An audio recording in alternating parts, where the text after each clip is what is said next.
The soldier's boot hit something hard beneath the sand. In the next instant, his body exploded into 1,000 pieces. His buddy froze, mind reeling. Instinctively, he stepped forward. Click, the unmistakable sound of metal under pressure. Another landmine. Shit.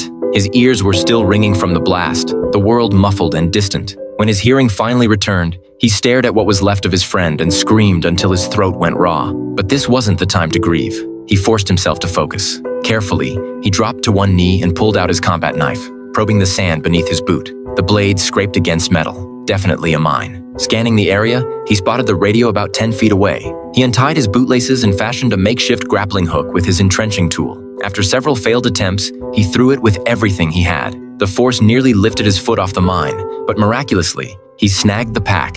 After what felt like hours, he finally reached headquarters and explained his situation. Their response made his blood run cold. No choppers could enter the desert due to frequent sandstorms. Ground rescue would take 52 hours. He set his watch timer, 52 hours in 113-degree heat. The odds weren't good. When hunger became unbearable, he ate his last piece of beef jerky and took 2 swigs from his canteen before it ran dry. Then a breeze picked up. He turned his head and his heart sank. A massive sandstorm was rolling in. He quickly shouldered his pack for extra weight and jammed his rifle into the ground as an anchor.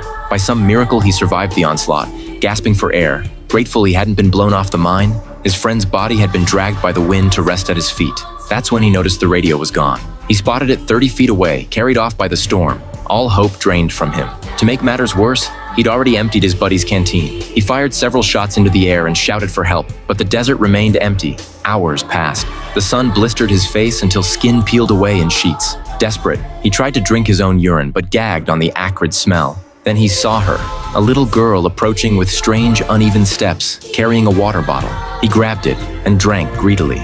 He tried to thank her, but she didn't understand. She pulled out a toy soldier, and he found one in his own pocket to show her. She arranged the toys on the ground and began pushing one forward. He didn't understand what she was trying to tell him. He gestured frantically toward the radio, begging for help, but she turned and ran, disappearing into the desert haze.